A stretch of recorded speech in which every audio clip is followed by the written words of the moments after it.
You're about to learn more about interrogation than most police officers know. Yeah, so Devan Schreiner was sentenced to life in prison for murdering the father of her child.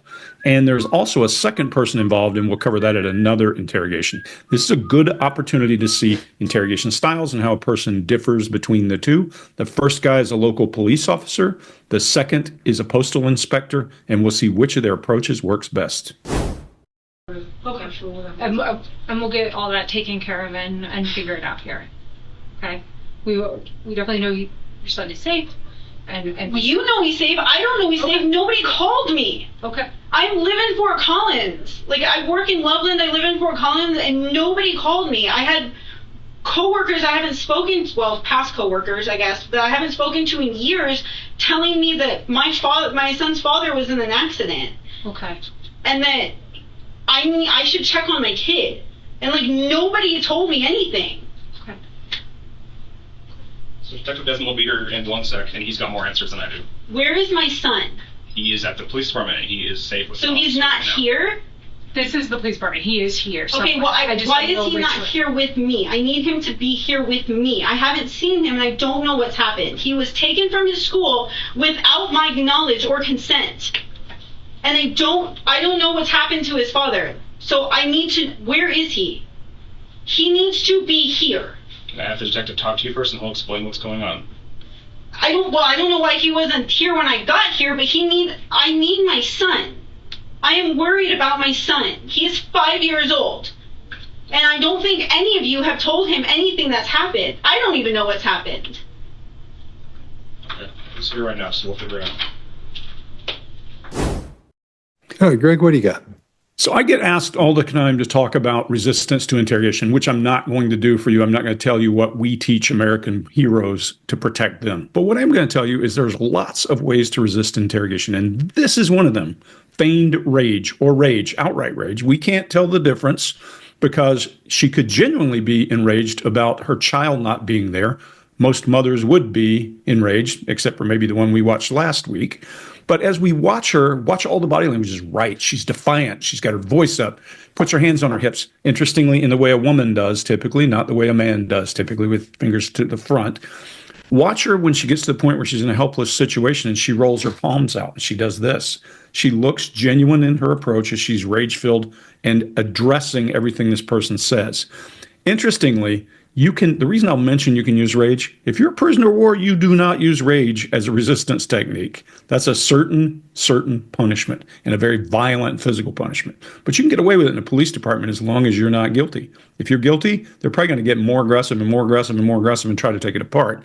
And what we are going to see and what you do in an interrogation when somebody is rage-filled and defiant is you've got to disarm that rage. You've got to come in and get them to a point where they're emotionally malleable, and rage is not emotionally malleable. So you got to push them away. You got to make it feel like you're not the problem. You're there to solve the problem so that you get them started talking.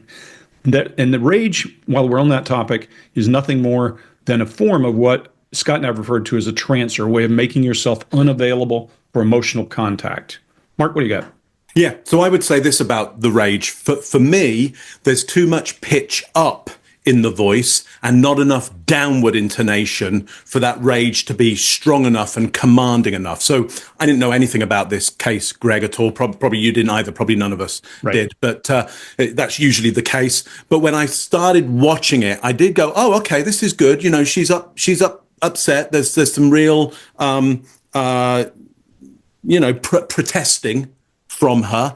And then for me, there was some downward intonation when she's talking about the child, but the rest of it was up pitched. And so for me, I'm like, okay, I get the child thing. She seems truly protesting about that. But this other stuff about not being told anything, that's upward inflection. I don't feel the power of that. So already I start looking in this and going, well, there's a bit of a problem here. One other problem that I pick up on this is that there's this problem of the son hasn't been told. She says the son hasn't been told what's happened, and she doesn't even know what's happened. You can't have both. You can't have a problem that the son hasn't been told what's happened and you don't know what's happened. Because if you don't know what's happened, as far as you're concerned, you know nothing what would there be to tell the son? So there's already a logic problem here. And I think we'll see that logic problem show up even more. But for me, yeah, you're right, Greg. There's something right about it and something wrong about it. You got a thought? Yeah, Mark, while you were on that, one of their panelists, Ange Keats, sent us this as an idea. And I want to make sure we always say, hey, this didn't come from my head. This came from someone else. So I never even heard of the case until now. And we got this video from Damon Verial Interrogations, a YouTube channel. Go check it out. He's got a ton of interrogations there. Yeah, nice. Chase, what do you got on this one? Yeah, so please keep in mind that these police officers no doubt work their asses off and they get bad guys all the time. So any criticisms that we might be saying here are about the methods, and many times it's because of maybe a detective, and it's almost always departmental budgets and officers not being trained to really high standards. These guys are also crazy busy. When you try to go train police, 50% of them are gone every time, minimum. And also, I'm offering right now to go down and train this entire department at zero charge down in Colorado. So hit me up and I will come down there and make good on that promise. If one of you guys wants to join me, that'll be cool. So when you see these gestures that are bouncing, and she's in this thing that Mark teaches called the truth plane a couple of times, but you see this bouncing when she's doing the gestures. Certainty means the gestures stop. The bouncing is an indicator of uncertainty. There's a huge amount of uncertainty here. She's in that truth plane, but it's a bouncy truth plane. And the thumbs being forward on hips, Greg, you mentioned that. This very often indicates curiosity. So this is more likely to be curiosity when our thumbs rotate forward. For this video, when it comes to body language, there is one thing that is very, very important. People who are innocent and don't know the whereabouts of their kids won't stay put in a room like this. They will start walking toward the door. They'll be okay with pushing. They haven't been accused of a crime. They'd be okay to walk out and see their kids. You see this type of compliance due to the uncertainty about the intent of the police. And then when he says, your son's father was in an accident, I'm curious to know whether she was told he's dead and she's softening the severity here, because where she's using the word accident instead of the more harsh words like died or killed or murdered, that's a big deal. And the detective in the doorway, it's kind of the male standing in the doorway, this is good ventral orientation. When somebody's in high conflict, you don't want to be facing them directly. So he's doing the right thing by kind of angling his body away and speaking to her like this. It's non-confrontational. He's using her name, but using her name more often would have helped to bring back more compliant behavior. When a person is high up there, use their name. There's no demand to know about what happened to the son's father. There's no uncertainty about why she's standing in that room at the police station. This is how you know that this is the time for an interview to begin. At the Behavior Panel, our goal is to help you see behind the surface, to spot deception and analyze the true intent behind people's words. It is a mission that I personally feel strongly about, especially in today's bias and overwhelming media landscape. And mainstream media tends to blur the truth and make it really hard to see through the chaos. This is why all of us are proud to have Ground News as a sponsor. They help readers look beyond the mainstream narratives and uncover the patterns in the way that today's news really spins and frames the issues that are going on, or even just fails to cover them in the first place, like they don't even talk about it. So for every story that you read on their app or their website, you get instant access to every outlet that's reporting on that thing. On top of that, there's a breakdown of each source's political bias. For instance, you get this report of how subjective their reporting tends to be, and if they're independently owned or they funded by corporations or governments? Are they getting their money from somewhere that's influencing what they're saying to you?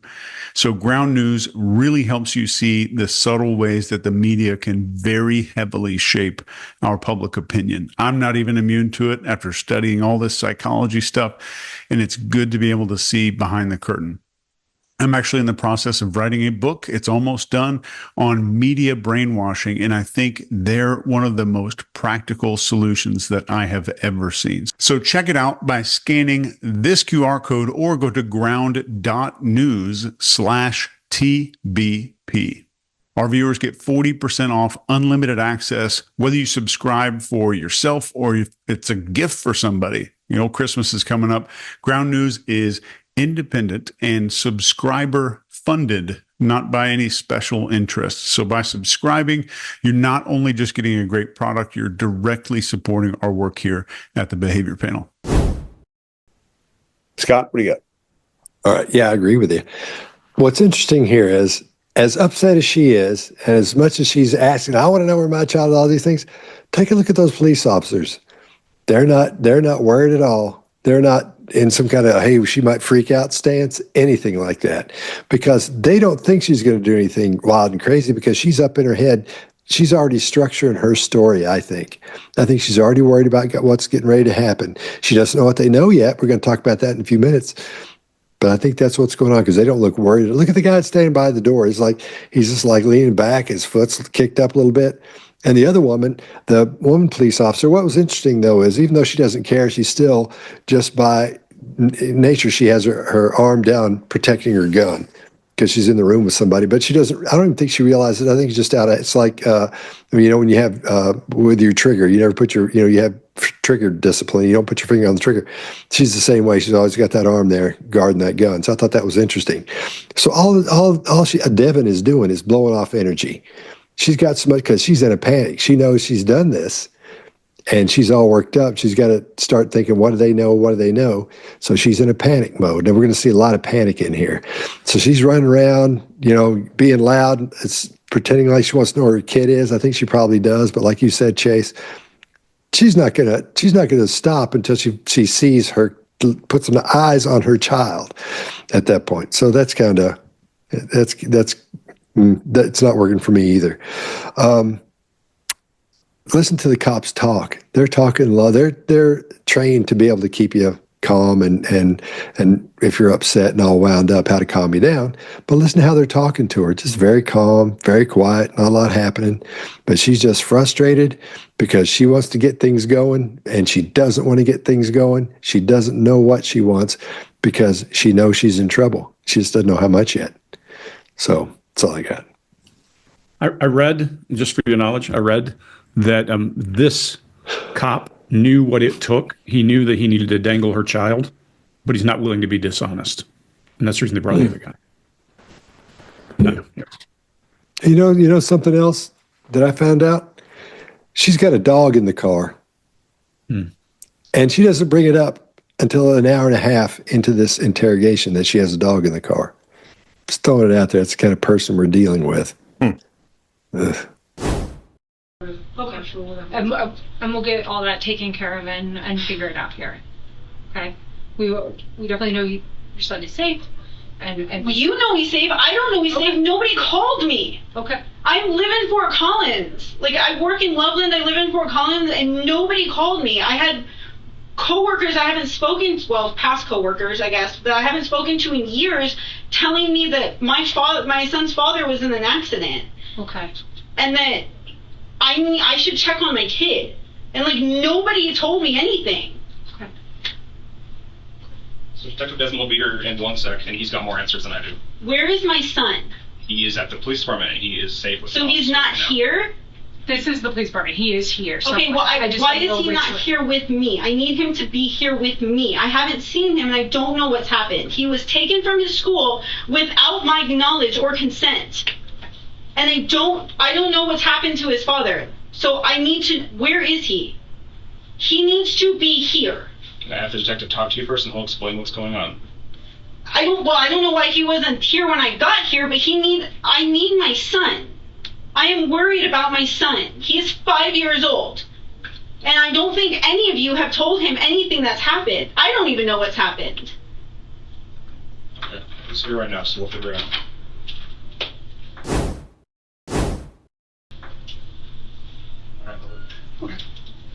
All right. Thank you. Thank you. Mind if I shut the door for private? I mean, I don't really care. I want my son. Where is my son? I'll tell you everything. How about that? You're Devon? Yes. Am I pronouncing it right? Yes. I'm Steve. You can call me Steve. We gotta kind of step back here a little bit. I'm gonna tell you some bad news. Your ex-boyfriend, is it? Ex-husband? I just call him my son's dad. Son's dead. We weren't never married, but He died today.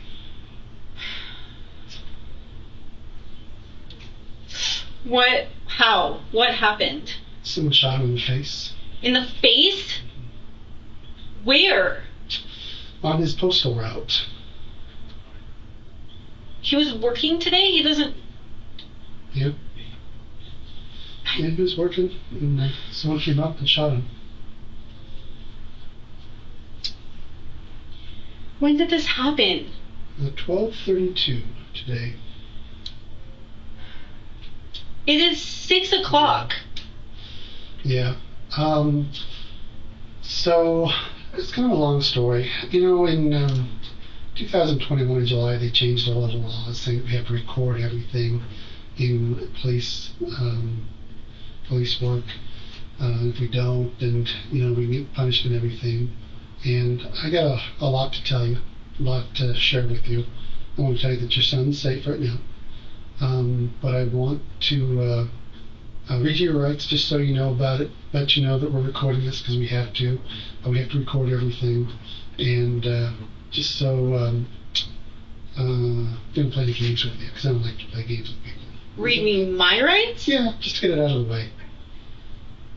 For what reason? Well, it's your son's dad died today, and so police typically look at the butler or the ex or somebody who owes him a lot of money. So we want to at least ask you some questions about him, do our due diligence. I don't think he has a butler, so we've got to rule the butler out. So we at least got to ask you some questions about how he died. Maybe you know something about it. Yeah, Chase, what do you got? The way that this man enters the room is so good. It's Columbo. The pen in his mouth, the wrist brace, which is probably not a prop. And I don't think he planned that. And he's not in uniform. This is a great entry into a room. He's confident, he's calm, fully in control instead of controlling. And a lot of people that I've seen in the past have a problem distinguishing between being in control and being controlling. It's very different things there. But he takes control without being domineering, and he tells her to have a seat while just completely unreactive to her mood. And this is one thing. I just did a live stream on to my private clients in NCI last night. And one of the key takeaways was the person reacting the least to the other person is almost always the person who gets to determine the meaning of the outcome or the situation. So if you're taking notes, I would write that one down. It is a rare occasion, but sometimes in cases like this, where the killer didn't stay around very long and the death happened pretty recently, where there can be a ruse to tell the suspect that the victim survived or they're in a coma or something crazy might be happening soon. I've seen that done many times and it's very effective, but 5 shots in the face is hard to, it's hard to do that. But after he informs her about it, and this is amazing body language here, this is the opportunity in this interview to say something like, when he's reading these rights, he should be saying, I talk to a lot of people all the time. And whenever we try to figure out what's going on, I want everybody to know their rights. And I know you're wanting to help, and I appreciate you coming in here. So we're just trying to talk. But before we talk, I've just got to do this one thing. That's what that should be. This is not the point to straight up tell them that they're a suspect after making a joke about, did the butler do it? This is the opportunity to thank her for helping to find out what happened and remind her that you know that she wants to get back to her son. Give her some mental closure. And this shouldn't take long at all. So when you make these accusations up front, it's a very powerful barrier that's almost impossible to overcome. So this interrogation room, maybe one of you guys can talk about it, is laid out in a really unusual way. So ideally, you want to have the suspect and interviewer not directly facing each other, but maybe at two corners of a table at like 45 degrees. It's great. This face-on thing, which we've already talked about, it's kind of it triggers an oppositional mindset in our mammalian part of our brain. Greg, what do you got? Yeah, agreed. Anytime you face head on, you bring up conflict. It just is the nature of it. What he is good at, I agree with you, is he disarms. And remember, I said in the beginning, this is a form of transfer, this rage. There's one surefire way to disarm rage, and you can use it every day in your life. That is asymmetric behavior. When a person's screaming and ranting and raving and you're quiet and calm and you just say, Chase, I'm sorry. And the best thing is to give him about 30 seconds of silence and then say, Chase, I'm sorry you're upset. What can I do? What can we do to make this better? Suddenly that guy feels like an asshole because he's screaming and yelling at you and you're just calm. It works tremendously well. I've used it in business for decades and it works everywhere. I've used it in negotiation. I've used it in conflict. And just remember that, to take a step, take a second and think. And this guy does that. And when she now no longer has that transfer, that kind of feeling of rage to defend herself with, that's the only single thing she has coming into the room. Now it's all about facts. But she comes in the beginning before he starts with that brow down, lower teeth, jaw jutted, likely her lower lids, I can't tell. That's rage. And it might be part of her baseline. We don't know. But it sure looks like she's rage-filled. And she's found a mountain to stand on to shout her case. And when you take that away, now she's done. One of the more interesting things for me here is that really quick, amazing, oh, I can't believe it. Oh, my God, what happened? It's about that believable to me when I watch her. I want to just let her go on. They don't give her enough time to talk most of the time. They ask a question, bam, right behind it with another, right behind it with another. They would pause. They would get a little bit more out of it because she realizes she made a mistake. I think she goes into freeze. She gets to this locked down position, and then she pauses as she realizes she just said, I don't talk to him anymore. But she knows his schedule. And she said, he was working today. He doesn't, and stops just abruptly. That's not normal conversation. That means she realizes she's just stepped in it. I think for her, this is a data collection exercise, and she's trying to just push, see what they know, where they're at.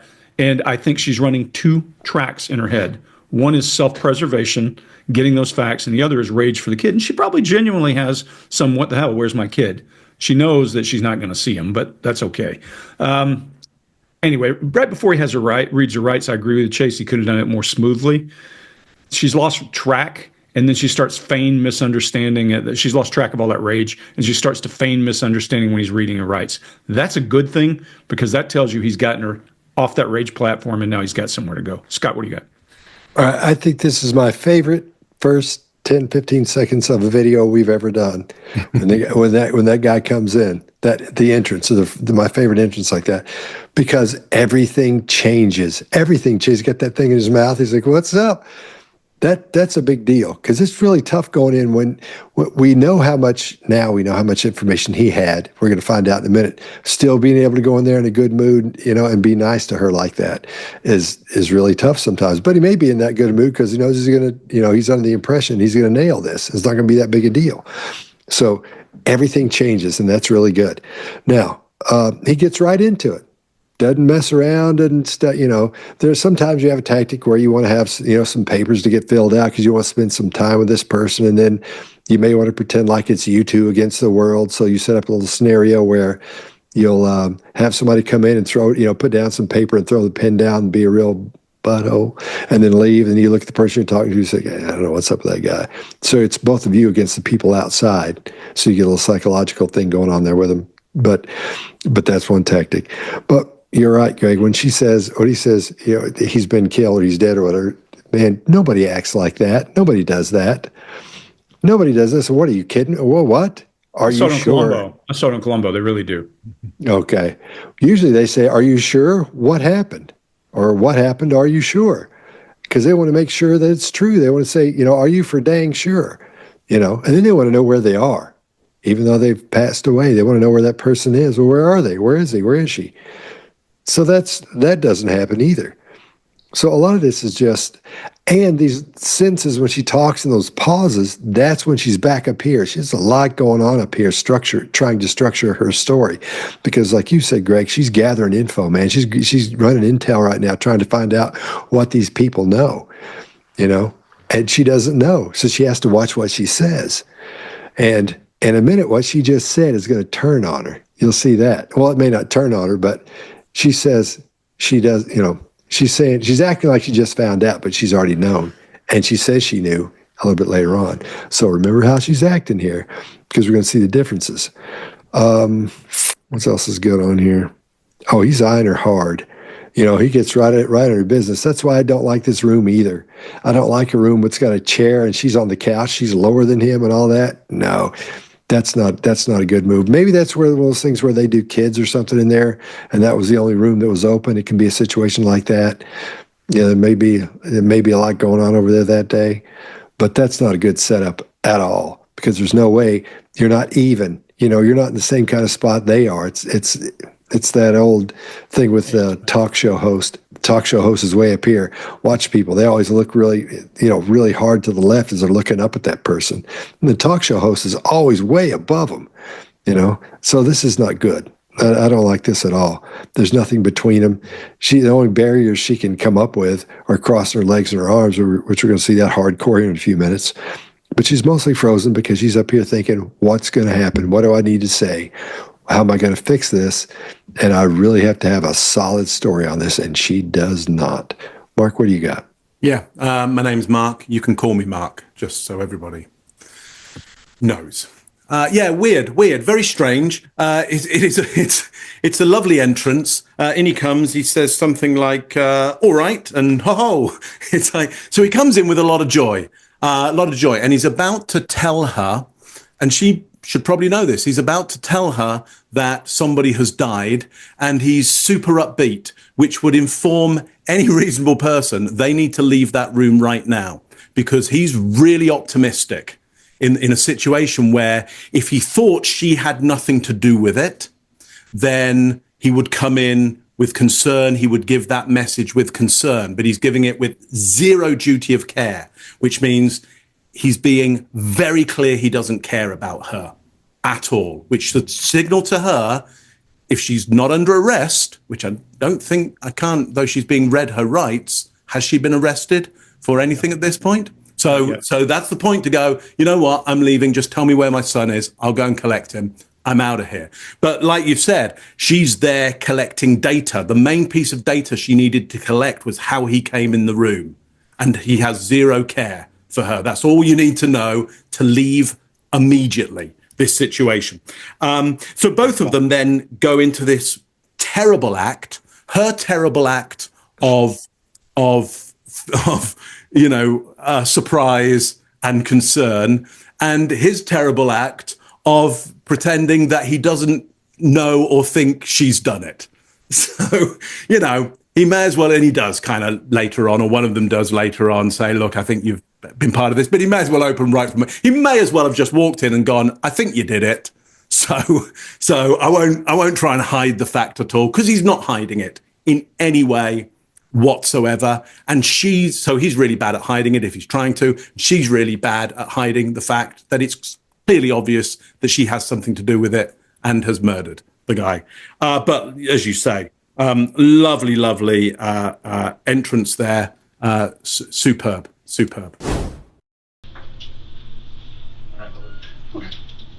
All right. Thank you. Mind if I shut the door for privacy? I don't really care. I want my son. Where is my son? I'll tell you everything. How about that? You're Devon? Yes. Am I pronouncing it right? Yes. I'm Steve. You can call me Steve. We gotta kind of step back here a little bit. I'm gonna tell you some bad news. Your ex-boyfriend, is it? Ex-husband? I just call him my son's dad. Son's dead. We were never married, but He died today.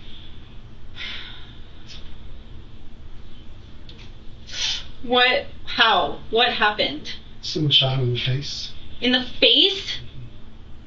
Where? On his postal route. He was working today? He doesn't... Yep. Yeah, he was working, and someone came up and shot him. When did this happen? At 12:32 today. It is 6 o'clock. Yeah.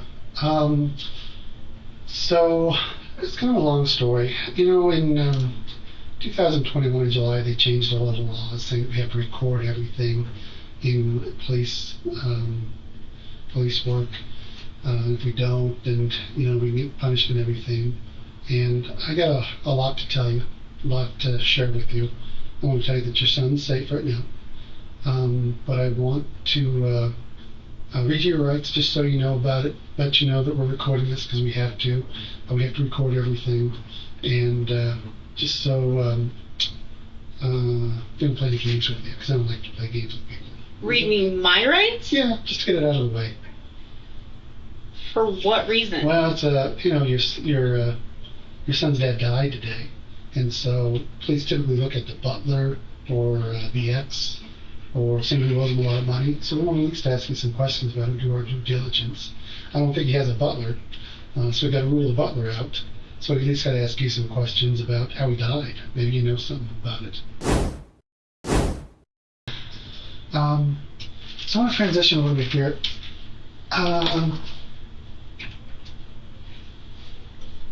Longmont's an awesome department to work for. When we have a homicide, we have all of our property crime detectives go out. We have all of our person crime detectives go out. We have all of our undercover detectives go out. We have all of our gang and crime suppression units go out. We have a lot of people in this case, and we've worked the case quite a bit. I don't pretend to know everything that happened, but there are some things that are really kind of concerning me. We saw your car in the area of the crime scene. Your car was a Nissan Rogue that is missing a front passenger front hubcap. We got your car on a license plate reader a little while ago with your license plate, and it has that front passenger hubcap missing.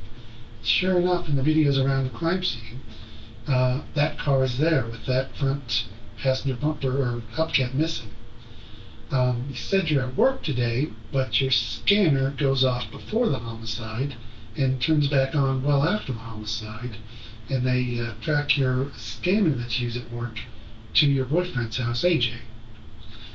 So that's really kind of concerning. And we caught the shooting on one of the Nest doorbell cameras from across the street. So I'm really kind of concerned. I know that you got served just the other day with the child custody order, and you're a little upset about that. You told AJ, you told Devon in the past that AJ knows where you live, and that he'll shoot you if he needs to. I've told who? You told that to Devon, and Devon told that to your house, your sister. Yeah. Well, Jason heard that from you, and then Jason told Rose that, and Rose told us that. And this happened about a year ago. That AJ knows where you live, Jason, and AJ will shoot you, Jason. You said that. I said that? I've never said that. So why is your car in the crime scene area? Why are you in that area in your car, and why are you turning off your scanner? I didn't turn off my scanner. You did. No, I did not. Postal inspectors are here. Turn off my scanner. You didn't go with the scanner. The scanner's at your boyfriend's house, or somewhere in that area, in front of it, or in a bush somewhere in that area. It wasn't with you. Okay, they have a breadcrumb trail on GPS on your scanner. Yes. And the postal inspectors were here, and they said, before the homicide, you're not doing anything with the scanner. It's stationary for like 3 hours or more. And it should be mobile because you're working, but it's at your boyfriend's house. And why is your car in the crime scene area?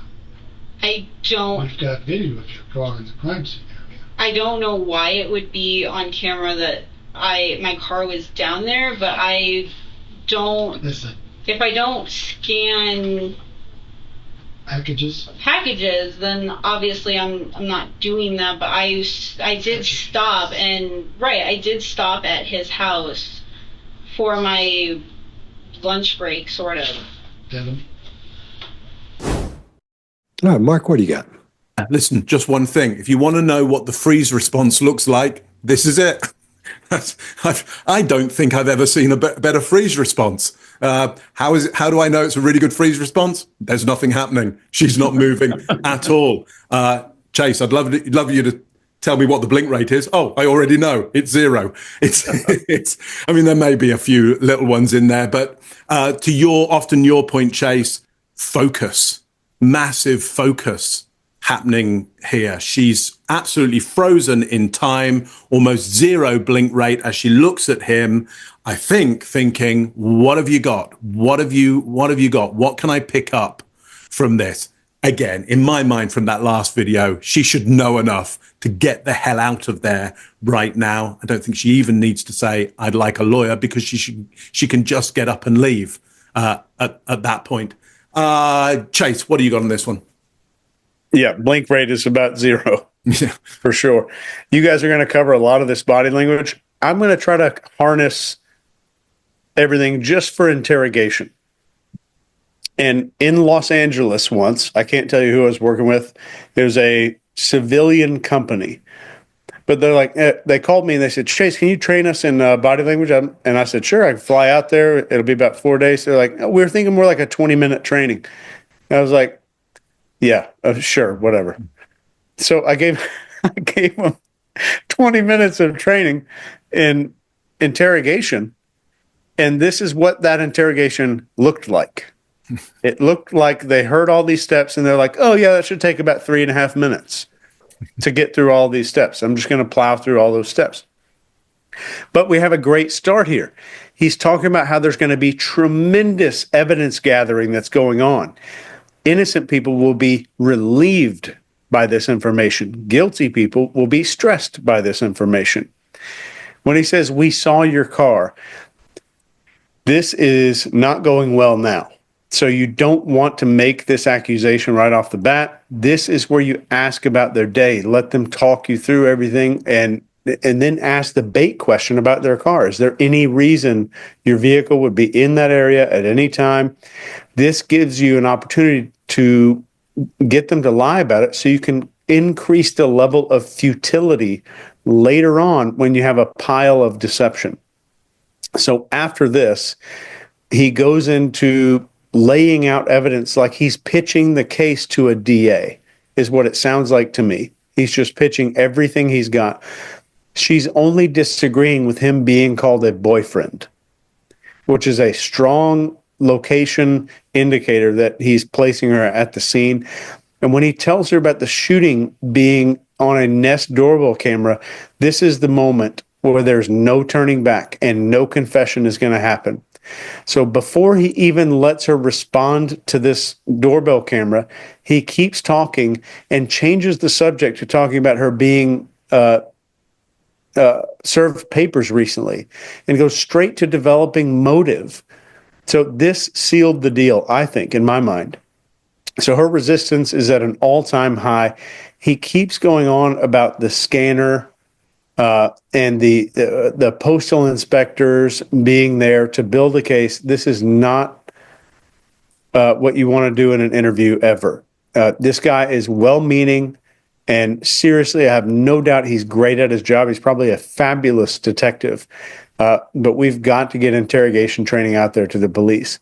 And then what he does in the next video is going to shock you even more when it comes down to this doorbell camera recording. Scott, what do you got? All right. When he starts off with it, well, like Mark was saying, he looks like he's talking to a mannequin. Have you ever seen one of those videos on TikTok or Instagram where somebody shows a monkey a magic trick? And that's what she looks like. They just freeze and they just keep looking at whatever it is. That's what looks like she's been sitting there with Rich Guzzi for about 20 minutes, and he got her the first 3 minutes and she's just sitting there and he's telling her to become a chicken or something. For those of you who don't know who Rich Guzzi is, he's a hypnotist. So that it's I hate to say hilarious, but it really is when you look at it for what it is. She's literally frozen there. And one of the reasons is because she knows she shot this guy at 12:30, and this guy's spewing all this information they've already got about this because it's 6 o'clock. And she's under the impression she can get away with this, and she's going to be able to structure a story that says, no, I was here, here, and here. She's got nothing. When things come up about her car, she doesn't say, and at no point has she said, it wasn't me. I'm telling you, I didn't do it. I don't know who did that. It's my car, but it wasn't me. Whatever. None of that. She's just intake. And a little bit of pushback she's given him isn't worth a hoot. Nothing.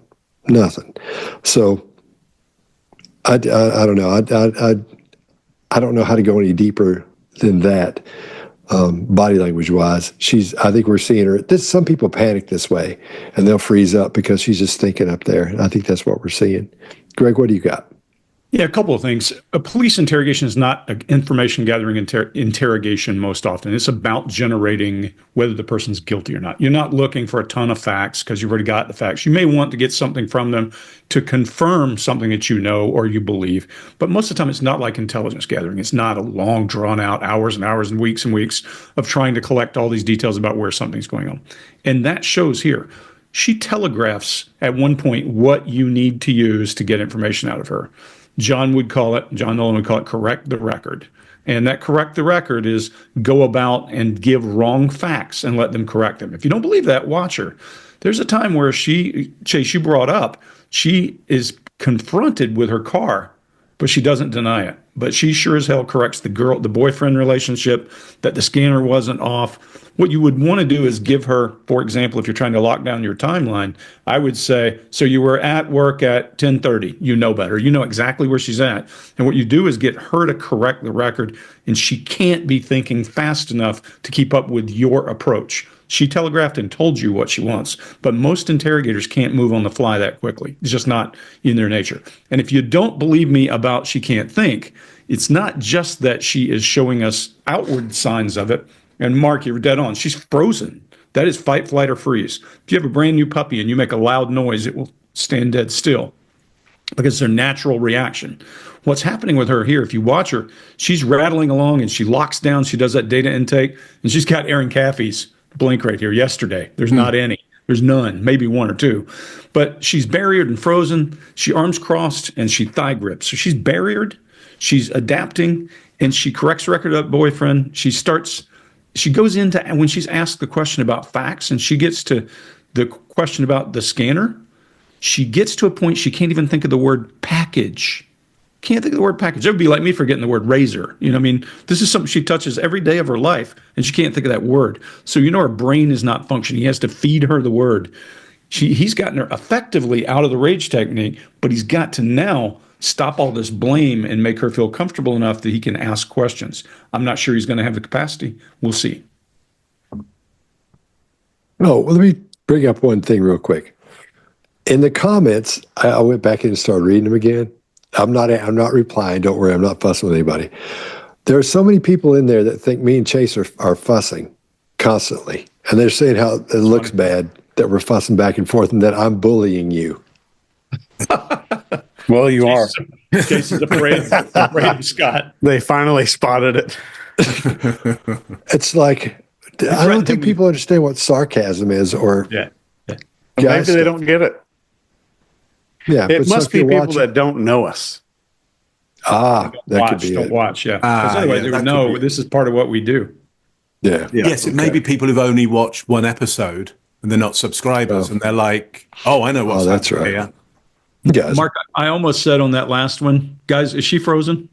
So I want to transition a little bit here.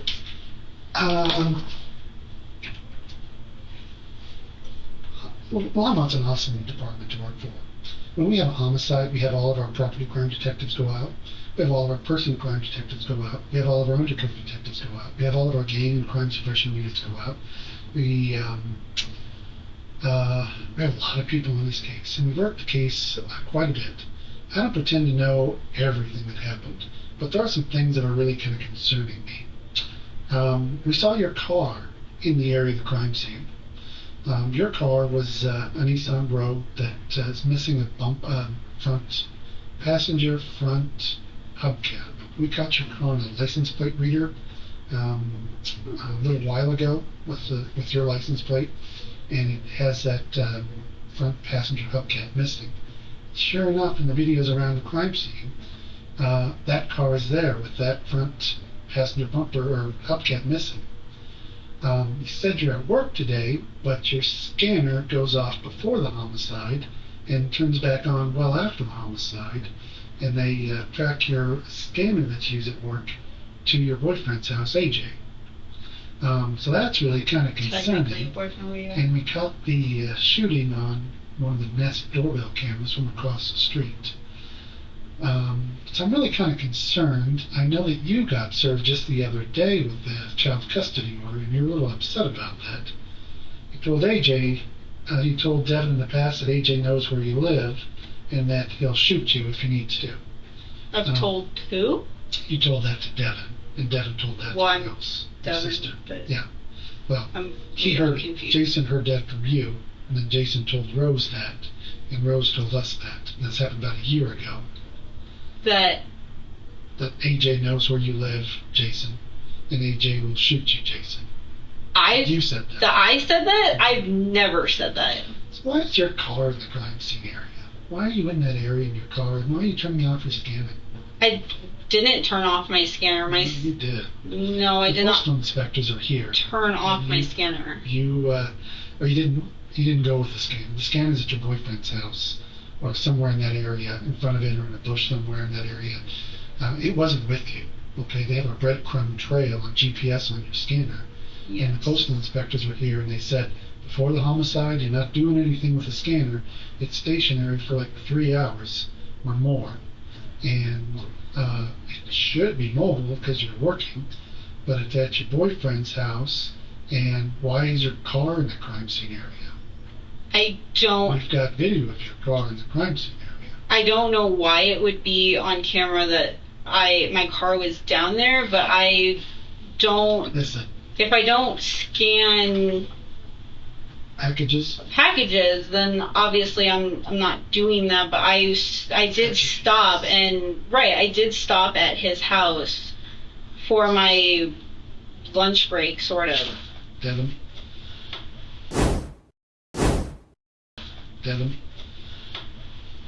I think you're a good person, but something's not right here. I think the gig is up. There's something weird going on here. Everything is pointing to you being involved in this shooting. People don't go around just shooting most of the people. I mean, I work for the post office, and I have before, and I have been. Supposedly you're on video 2 weeks ago breaking into the Longmont post office. That's a separate issue. Break in. I work for the post office. I'm allowed to go in. But who cares about that? That's just a stupid burglary. Burglary? Yeah. Let's talk about the homicide. Why are you, what's your involvement in this? Because I think there's a lot more than you're telling us. The video of the shooter looks kind of like you. It's from a distance, but it looks like your height and your build. It doesn't look like AJ's height and build. It doesn't look like Castaneda's height and build. It looks like your build with a black hoodie. Now, we're going to search your house. We're going to search your car. We're going to seize your car. We're going to do a gunshot residue test on you. Sorry, go ahead. So we're not going to leave any stone unturned, but we're going to get to the bottom of this. And this is your out to tell me what type of involvement you have, because it's very concerning. Your car being there, you turning your scanner, not bringing your scanner, and GPS not moving during the homicide. You're getting served just the other day with custody papers. I got an email about it saying that they were going to file something. Like the 11th. You had to serve with some sort of court notice of change in custody, something. Well, I just got an email saying that we were going to have to go to court for it. Okay. So what's going on here? Are you behind this homicide? Is AJ behind the homicide? We got 2 different cars, it looks like. Two different cars? Yeah, it looks like there's a car leaving the scene of the crime. Maybe it's just witness who saw the shooting and is getting out of there. Maybe it's the shooter. Well, we saw your car in there moments before the shooting. And there can't be that many Nissan Rogues that are 2017 that are missing the front passenger cab. So you're involved in this, okay? I want to know what your involvement is. Did a boyfriend try to tell you that he's going to take care of this? Were you involved in it? Because someone is there doing this. It's not a random shooting. And so the gig is up, okay? I read on the way here about what happened, and they said that a man shot him. That's what we originally thought. Yeah. All right, Greg, what do you got? So when I say a person is chaffing and redirecting, I mean they're using useless information, hoping you'll pick up on a piece of it so they can redirect the conversation. And she does that. She starts trying. And she also tries to isolate herself and label herself as having some kind of authority. We saw it with Melody Ferris saying, if you haven't been to jail, you don't know how. In this case, well, she says, well, I am a postal carrier, and it's the equivalent of Chase, you saying, I had a clearance in the Navy, so I know about national security. You know, that same kind of thing. If you're aliens. Yeah, exactly. Exactly that thing. It's where a person sets themselves aside and gives themselves a credential you don't have so they can try to gain some upper hand. She tries it. It doesn't work. He casually calls her on the burglary. Now, he's not gotten her alienated enough yet, so he's going to bring up burglary too. And he tries minimizing immediately. It's just a burglary charge, no big deal. Like, that's where he should be minimizing. I think I'm not going to beat the guy up because I think it may be just a mismatch of people. One of the things about managing banks of interrogators, when you're like in my world, where you're in intelligence interrogation and confession and that as well, is picking the right player to plug with the right source. You don't always have that choice in police interrogations because your department may not be that big. You talked about the size and the setup of a police interrogation room. Even in the intelligence world, often it's an afterthought how much money you spend on setting it up correctly. Any of us can tell you, here's how you set up an interrogation room. It's an important part of what you'll do because it does affect all the mechanics and chemistry that's going on in the room. And this is chemistry, not algebra. It's a very different way of working. So he's minimizing without rapport. He doesn't use the record. And she tries to pivot on those points, but she never corrects her car being there. She's using facts to protect herself, and she thinks it works by saying, I didn't turn off this, I didn't do that. In my opinion, she's the kind of person that's likely to pick a fact in an argument as a hill to die on, because she'll say, this is the fact, regardless of whether that's the intent of the argument or anything else. And if you know that, you know how to pick the fight with her. She appears to be kind of a brawler in the lead up to here. And if you could pick the right place, you could go after her instead of hearing about her it's not her boyfriend. She didn't turn off the thing. There's one last thing I'm going to say about this police interrogation that's among the worst parts of the interrogation. Shut up and let the source talk. I haven't heard her talk nearly as much as I've heard him talk. Chase, what do you got? Yeah, and to that point, what he's doing here is immediately launching into what's called a monologue in the interrogation. This is not the right place for that. This is not where you do a monologue. So these sound like phrases that he's just reading off of a script or a sticky note. There's no emotion to it. This is supposed to happen at a completely different time in the interview, and it's also supposed to be very emotional and impactful. So instead of going into a monologue all the way, he launches back into telling her how guilty she is and how everything points to her. This is the opposite of what to do in an interrogation. When I thought that was over, then there's another accusation of a different crime thrown into her face. And this increased resistance so much that there's no one I've ever seen, I don't think, that would confess to a situation like this in these same circumstances. Then he calls it a burglary while trying to minimize it, and instead of a mistake, or you went in there and you weren't supposed to, or you broke a rule. It tries to refocus the conversation back to the incident and calls it a homicide. A homicide. So right now I'm thinking, okay, at least he still has the camera footage in his pocket because she knows it was recorded. He can use this to get back into interview mode and save the day. Nope. He tells her straight up that the footage is grainy and nobody can see what's happening in the video. My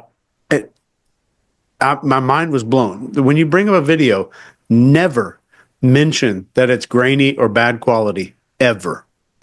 Until this point, she assumed it might have been a 4K video where you could zoom in on hair follicles. She didn't know, but somebody had to tell her. He wouldn't have been deceptive to leave it out, is what I mean. When you're talking to a suspect in interrogation, never say, we are going to search anything. Always separate yourself from the authority figures and the investigators. It should always be, they are going to do things. They are finding things. They are talking to your neighbors. I'm trying to think of an exception to that. I don't think there are any. But he's making himself the enemy in so many ways that I'm having trouble keeping count. And again, he's probably a great dude. He's probably a kick-ass detective, and this may just be a training issue. But saying you have a video and then asking someone what type of involvement they had in the crime tells them everything they need to know.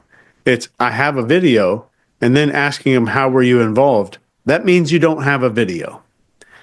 That's everything. So you always want to position yourself as having every piece of information necessary.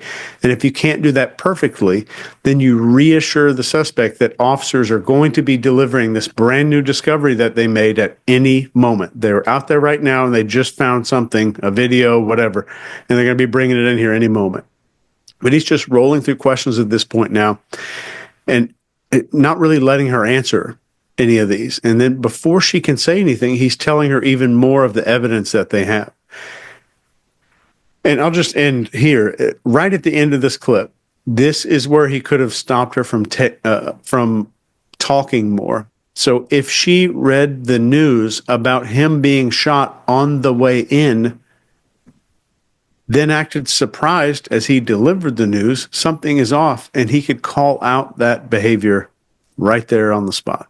Mark, what do you got? Yeah, there's an inconsistency there, isn't there? Because she said at the start, I mean, this is for us. He wasn't there for that start, but there's an inconsistency. She said at the start that she didn't know what had gone on, and now she says she read the news about it. So it's inconsistent what's going on here.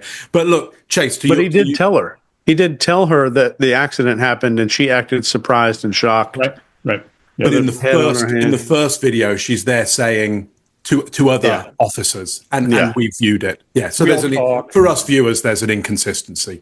We all talk behind the scenes, trust me. Yeah. Just to add to the strangeness of it all. But to your earlier point, Chase, this for me is why none of this stuff is an art, because it's just process and structure. And because it's process and structure, you can take one of the elements of that structure and put it in the wrong place, which means the whole architecture won't work anymore. It's not good enough to know the pieces. You've got to know the order of the pieces in order to build something that takes somebody from one point to another point where you want them to be and processes them through that. And this done well, it's just beautiful use of process. It's more craft than it's ever going to be anything artistic, in my view. And that is a hill that I would be prepared to die on. So look, the other part of this, which is process and structure, is the room. Let me just go back to this room. Why are they getting into this argument at the moment? Because it's pretty argumentative and they're not going to get anywhere. As you say, they're arguing about inconsequential stuff. They're literally in antagonism with each other. If you look at geometry, that's called antagonistic, where there is the opposite. What they need to be is in the complement, which is a 90-degree angle to each other. But the room wasn't set up like that. And this interrogator and her, they will both conform to their environment. I don't care what personalities they are. I don't care what situation they're in. If I were to predict behavior, I'm going to predict it based on what's the environment that's going to govern their movement, unless they decide to rearrange the environment, and they don't. They're going to get into an argument here, which isn't going to get the interrogator into a good space to elicit information, because, as everybody's said, he's done not a great deal to be complimentary of her and a great deal to be antagonistic towards her. So not a good start. All of that said, at this point, I would be saying, well, if you got all this evidence, arrest me. And if you're not going to arrest me, I'm free to go. Or if I'm going to stay there, I need a lawyer there right now. I mean, I'm going to lose in the end because I know I did it, and they're most likely going to investigate more and find out stuff. But at this point, just as you've said there, Chase, they're putting down ideas and not backing them up that well. So it's a good opportunity to just walk out and go get your kid and spend a bit of time with your kid, because you're going to get arrested probably eventually, but this isn't the moment. This isn't it. Scott, what do you got on this one? You nailed it. When you're talking about how the structure there and how this isn't an art or whatever, because this guy's going right down the read technique to just boom, boom, boom. And so the reason I like the read technique is because I don't go strictly with it, because I use it, but you put your own thing in it. I know I talk about that here on here all the time. And if you don't put your own thing on it, then it sounds like you're a robot, and you feel like you can feel it. And they teach that to you. If you ever do the read technique, they'll say, listen, here's what you do. And when people don't do that, they'll go take one day and go, okay, that's it or whatever. Then they're just going by what they remember happening, and they'll just get those little points and they follow that. Nothing burns me up more than that, what you're pointing out, because you can take it and you can do, when you put your personality into it, when you put your style into it, when you put the little other things that you're talking about, being creative with it, that's when it comes alive, and you can use it as a tool, like a functioning, potent tool to get into somebody's head and to get the information you need from them. Greg and I were talking today or yesterday, I don't remember, Greg, about the differences in interrogation. Talk about that conversation we had for a minute, because you explain it better than I do. I mean, when you're doing intelligence, there's a ton of different kinds of interrogation. When most people hear interrogation, they think only police interrogation. They think of a confession, that kind of thing. But there's intelligence gathering. There's debriefing of our own assets, our own resources, who've gone out and done things. Chase, guaranteed, when you were doing shooter stuff, you talked to one of us on the way back. Oh, yeah. What we do, we want to know everything that happened. And then we got counterintelligence guys who are doing elicitation. We do elicitation. We do full-blown order of battle interrogations in a combat unit, which means you're going to find out what's going on inside their unit through attrition, is what's actually happening versus what you think somewhere else. Because intelligence is about information that validates other information. One source is not good enough. So interrogation that's about collecting intelligence, about collecting information that becomes intelligence, is much different from this, because this methodical, process-driven read, walk to the confession is not the same thing. What we do there is we're trying to get to a point we call broke, or breaking a person. When you get to a point of breaking a person in confession, what they're doing is they blossom open and they're ready to confess. What we're doing is this person's resisting telling us anything at all. And what we do is get them to the point they'll start talking. That's not the end. You have to keep doing that psychological approach. You have to keep balancing all those pieces, keep everything in the air. And it may be days, weeks, months, in some cases even years, with sources you're trying to talk to find out information. So very different, but have a lot of commonality. In intelligence interrogation, you have a reason to use read as well to get to close. When you find somebody who has done something, you still need to get a confession out of them, get them to tell you all the details. But you may keep an open-ended thing afterward. We may want to know other things from her about other things she's been involved in, or things she's seen if she was in a country we've not been in. Hopefully that's helpful. Okay. Well, one thing that's missing from this is panic. She's not saying, wait a minute, I'm telling you, it wasn't me. Nothing like that at all.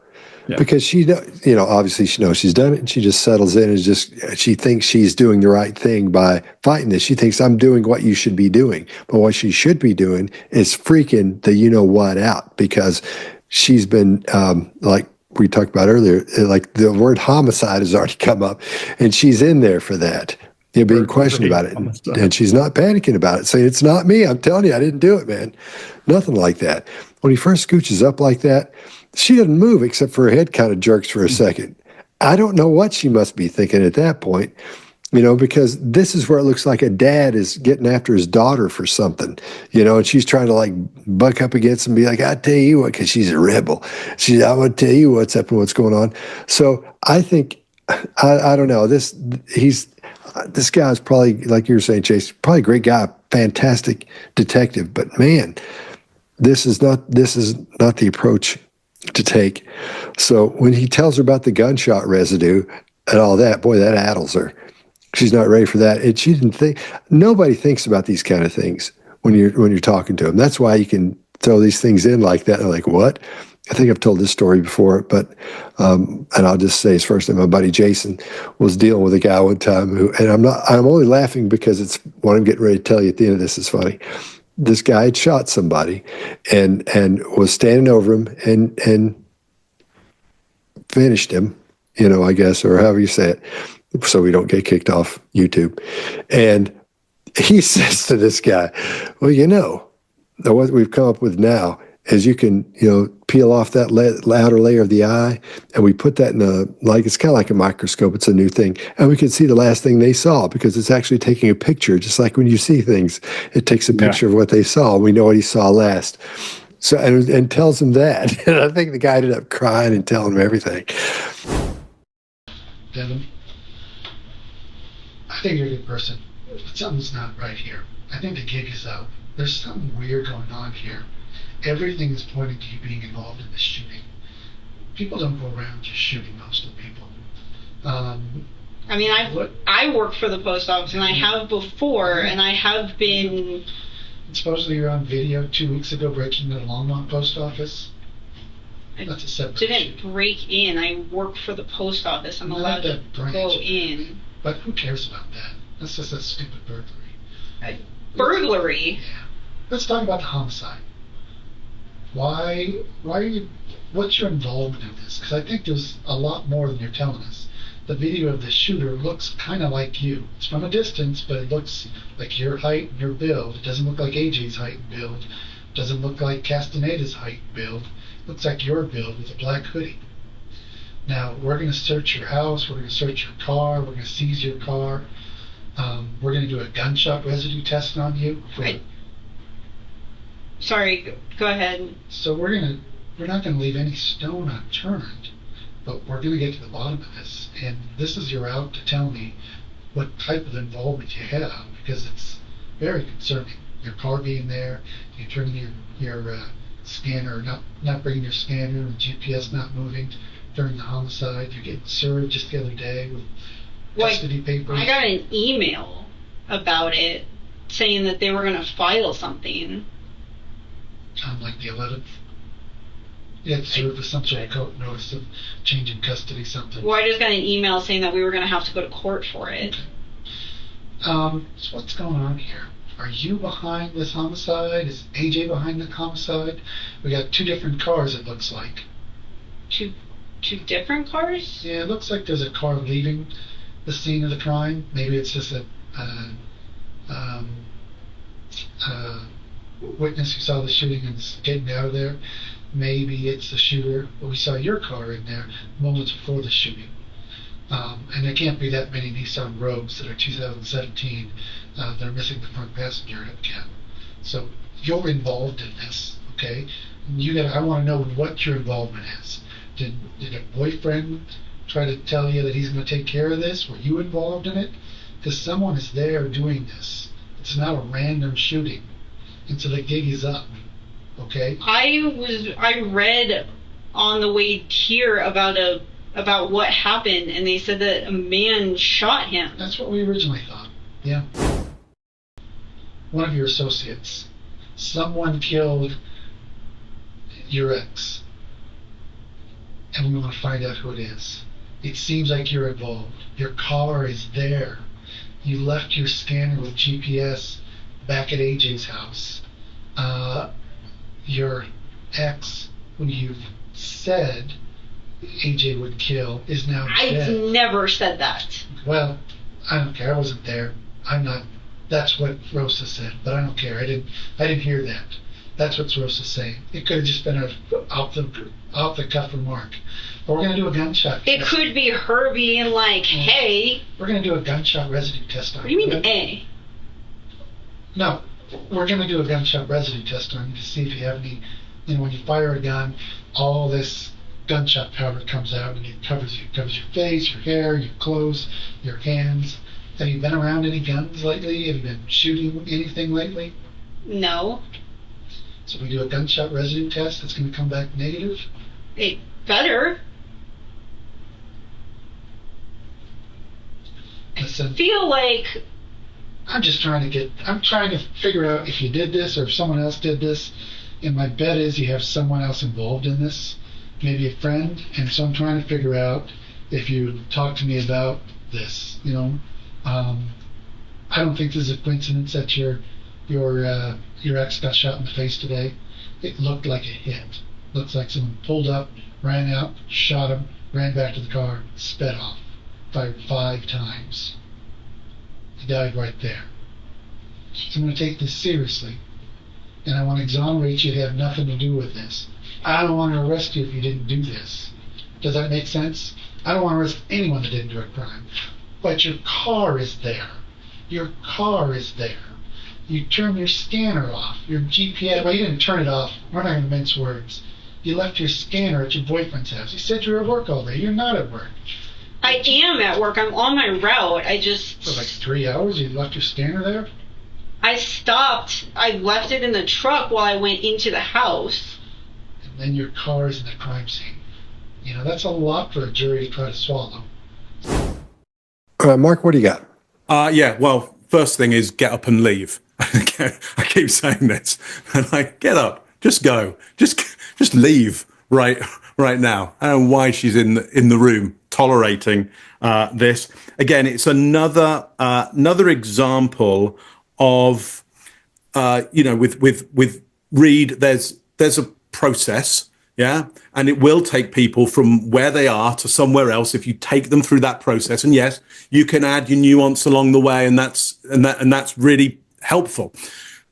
What you can't do is take one bit and put it somewhere else, and put that bit and put it somewhere else, and take that and say you can't move around those bricks. And here, what seems to be happening from my point of view is he's moving around these pieces, or he keeps going back to pieces because where he's got to isn't working. So let's go back and do that again. So here he's softening the situation, giving other opportunities. Well, maybe, you had an accomplice with you, or someone else did it, and I want to exonerate you.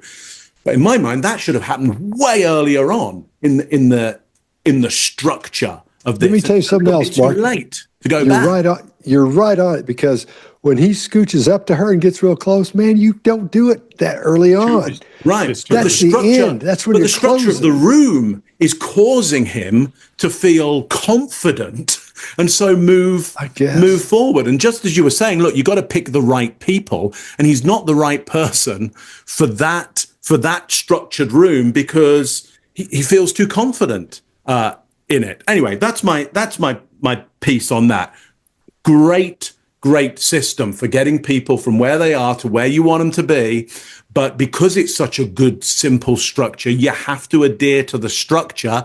And then when you want to be really good at it, then you can start adding your pieces to it. But in my understanding, you can't take the end and put it at the start. You can't take the middle and swap bits. I mean, you can, but would I gamble that it's going to work for you? I would gamble it isn't going to work for you. Greg, what do you got on this one? So an artful interrogator can do a lot of really cool stuff. I'm going to tell you that an artful interrogator, and you say it's process, not art. This is process, not art. Interrogation is an art form. This is the end of an interrogation. This is ramming somebody into a process to walk them into a closed door where they have one choice: open that door or take whatever you're handing them. And sometimes people get too far down the road and have to back up. I think this guy's too far down the road. He's not going to be able to back up. And if I were in the shoes, I mean, people think I'm a hard ass. This is where you'd see what I am like as a hard ass, because I would not be polite or friendly because she's played back and forth with that. She's in full-blown freeze. She's like she's getting ready to cast some spell with her hands holding out, like, or some crystal ball. And I can tell you what's in your future prison just by looking at it, because you can see what she's doing. But I would have said the evidence is overwhelming. And when you pay attention to this, this whole kid thing was a ruse. It's gone now, so I don't pay her much attention.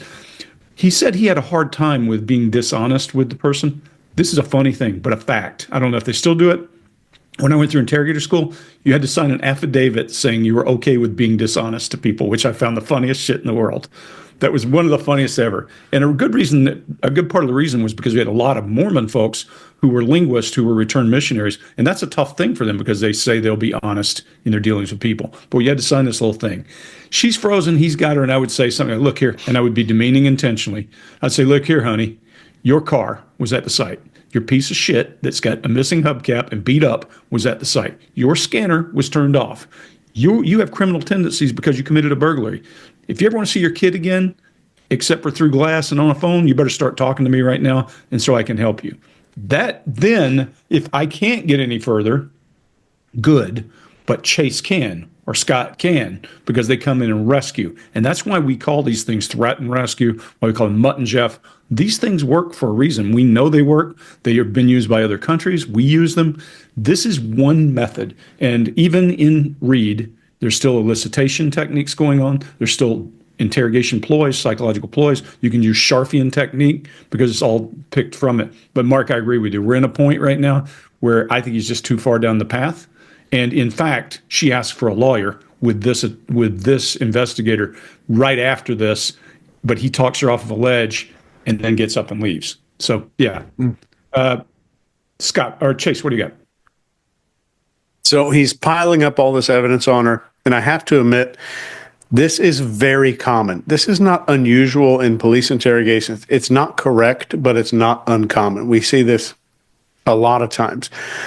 It's not remotely effective most of the time, 99% of the time, but it's extremely common to see. So I don't want this guy feeling bad about the interview. Oh, no. After saying that she's guilty and there's a mountain of evidence against her, he tells her he wants to help exonerate her from doing any of this. I've never seen anything like this before. So in an interrogation, there are a few main goals that you have. I'm going to go through just a few really quick, just from me.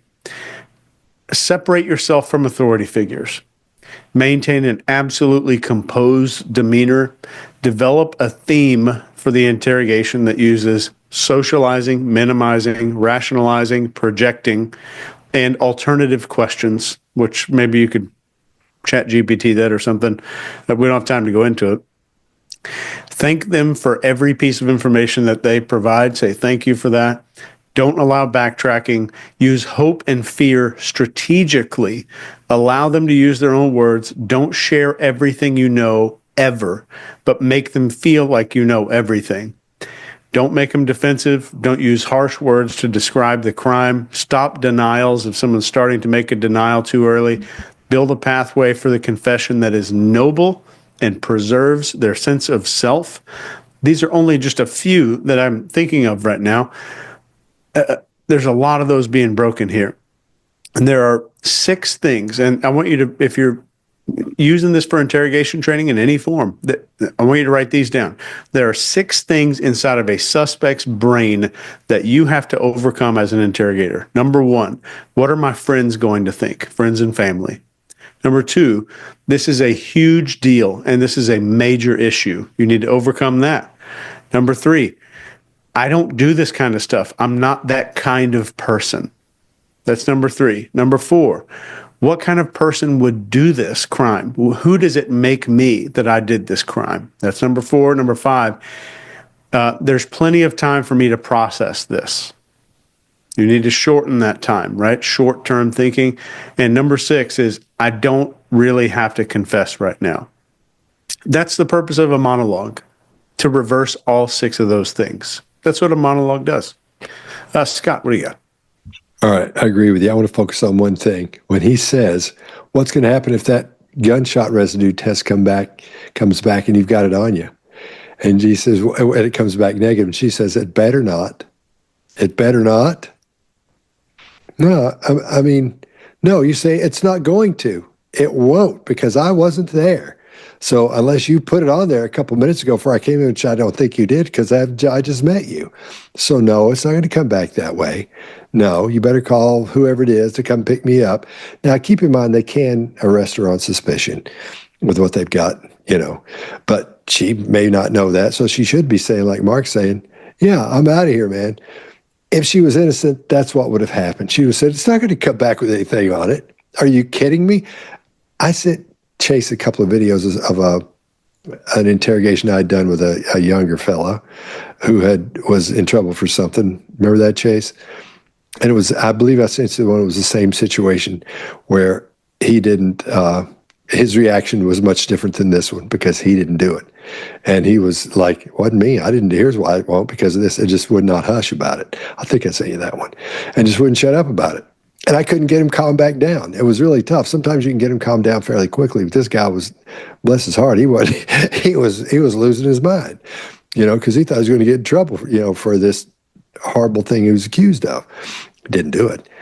But that she would have acted differently. And that one thing, you can, for me personally, I would see that if somebody asked me and said, what do you think's going on here? I'd say, here's why I would just get in on this, because she's not acting like she should be acting. And we all say, well, we all act differently in different situations. Not a situation like that, you don't.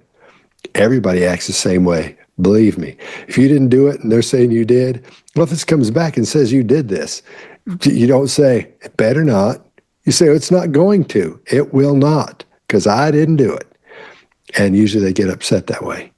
So that's the only thing I'll focus on there. You're going to have people in the comments that imagine themselves in this scenario and then say, no, I would act totally different. I know, the opposite can be true. I have met people who have done it and who will protest as loud as the person who didn't do it. You do run into that. There is actually absolutely. There's a great video out there. I must go and find it, and maybe we'll take a look at it. It's an interrogation in Toronto, or certainly in Canada, where the guy hasn't done it, and it's a great lesson in how compliant some. I know the one you're talking about. Yeah, I know the one you're talking about. And there's some very strong reasons why he's being like. I'm doing a video on that right now. Okay. It's the guy for the bike or something. The guy. I can't remember what the potential. They got him in the alley. They got him in the alley. Yeah, I think it might be. Yeah. I swear I'm doing one on what it looks like when you're innocent and being interrogated right now. That's the one I'm doing. Or we could do it on here if you want. You should do a good one. Yeah, I think it'd be a good one to do. Let's do that. And just, there are plenty of reasons people become hyper compliant. I mean, plenty of reasons. In wartime, people will tell you whatever you want to hear to get them to turn loose. I mean, we just got to be careful that people don't perceive that we're saying that it's always this exact thing. One of your associates, someone killed your ex, and we want to find out who it is. It seems like you're involved. Your car is there. You left your scanner with GPS back at AJ's house. Your ex, who you've said AJ would kill, is now dead. I've never said that. Well, I don't care. I wasn't there. I'm not. That's what Rosa said, but I don't care. I didn't hear that. That's what Rosa's saying. It could have just been a off the cuff remark. But we're gonna do a gunshot. It could be her being like, "Hey." We're gonna do a gunshot residue test on. What do you mean A? No, we're gonna do a gunshot residue test on you to see if you have any. When you fire a gun, all this gunshot powder comes out and it covers you. It covers your face, your hair, your clothes, your hands. Have you been around any guns lately? Have you been shooting anything lately? No. So we do a gunshot residue test that's going to come back negative? It better. Listen, I feel like I'm trying to figure out if you did this or if someone else did this. And my bet is you have someone else involved in this, maybe a friend. And so I'm trying to figure out if you talk to me about this, I don't think this is a coincidence that your ex got shot in the face today. It looked like a hit. Looks like someone pulled up, ran out, shot him, ran back to the car, sped off, fired 5 times. He died right there. So I'm going to take this seriously, and I want to exonerate you to have nothing to do with this. I don't want to arrest you if you didn't do this. Does that make sense? I don't want to arrest anyone that didn't do a crime. But your car is there. Your car is there. You turn your scanner off. Your GPS, well, you didn't turn it off. We're not going to mince words. You left your scanner at your boyfriend's house. You said you were at work all day. You're not at work. I am at work. I'm on my route. For like 3 hours, you left your scanner there? I stopped. I left it in the truck while I went into the house. And then your car is in the crime scene. That's a lot for a jury to try to swallow. So, among some other things. So, they're going to have to take, at some point, your clothes, to take a look at it to make sure we're tracking right. Would there be any reason when they put your clothes under a microscope, they're going to see any type of gunshot residue? Okay. You're 100% positive that they won't find any? Okay. And if they do, what would that mean? Couldn't give you an answer for that. Okay. So one of the other things that happens, especially in these types of things where it's like kind of closer range, like the other thing that happens is like there's microscopic like blood droplets that come back on people, and it kind of splatters your clothes too. So they're going to take a look for, is there going to be any reason that there's going to be any type of, because they're going to take a look at everything like your shoes, your socks, you know, they have FBI labs here too. They can find, I'm sure you've seen like FBI files and all that kind of stuff too. They have labs that pretty much can, what they do is, you see how these shoes have like this really intricate weave? Mm-hmm. So they can actually go in there with different tools and technologies and find like blood droplets that you can't even see with a regular microscope. It's like a forensic microscope. So what they're going to do is they're going to take a look at that. So I think probably what they're going to find is some of Jason's blood on your shoes. Would you agree with that? On my shoes? Yeah, I wouldn't yeah. agree with that. Okay, how about on your clothes right here and on your pants? No, Are they going to find any blood droplets when they look at it with this like super sophisticated technology? No. And I want to give you the benefit of the doubt. So you're not just a postal inspector is what I'm getting at. No, I'm a postal inspector. That's exactly what I am. Let me show you my, but they do have labs, and I know that they check people's clothing to either clear them. If we can clear, the one thing we want to do is if somebody wasn't involved, and maybe you just happen to be standing nearby and something got on you, but we want to make sure we clear people that weren't involved. And one of the things we do is we use forensics. All right. Chase, what do you got? All right. So this guy is the postal inspector, and he has had some training. You can tell. He's asking great questions about the forensic stuff, and he's having to do this because the detective maybe took the biggest piece of evidence, the video, and burned it to the ground. So in reality, there is a way to do this, and all he has to do is say that they're collecting more from the neighboring houses right now, then go back to saying that the previous video wasn't the high resolution video. The homeowner is pulling that from their security system, something like that. The other things that they can use are fingerprints on shell casings, ask her questions about that. And eventually the whole interview is kind of burned now, but this is a good change. It's good to change these interviewers, and that might be the only shot to maybe save this. One big one to haul out of the attic here is a monologue from hell. And I'll give you an example of one that this would be like a Hail Mary monologue. And you might say, and I'm going to make up her son's name just so we don't bring it into this video. He doesn't deserve that. Is to say something like, Devon, let me tell you something important. From the moment that you walked in, I could see that you're not like the other people I've spoken to. You're a good person. You're somebody who loves their son, and you do anything to protect him. And that's why I know what happened today wasn't about being evil. I think it was about survival and about being backed into a corner with maybe no way out. And let me tell you, Devon, every great mom I've ever met would have felt the same way in your shoes. You did what you thought you had to, and I understand that. And the police have the pieces they need to wrap this up. But right now, there's only really one thing that matters, and that's how is Andy going to see this? How's he going to remember his mom? And I don't want this to be another story that's splashed all over the papers about a monster and a criminal and an evil person, because I know that's not who you are. Andy deserves to grow up knowing the truth, that his mom loves him, she was trying to protect him, and that she's not the villain that they want to make her out to be. But the reality is, after I walk out of that door, my hands are tied.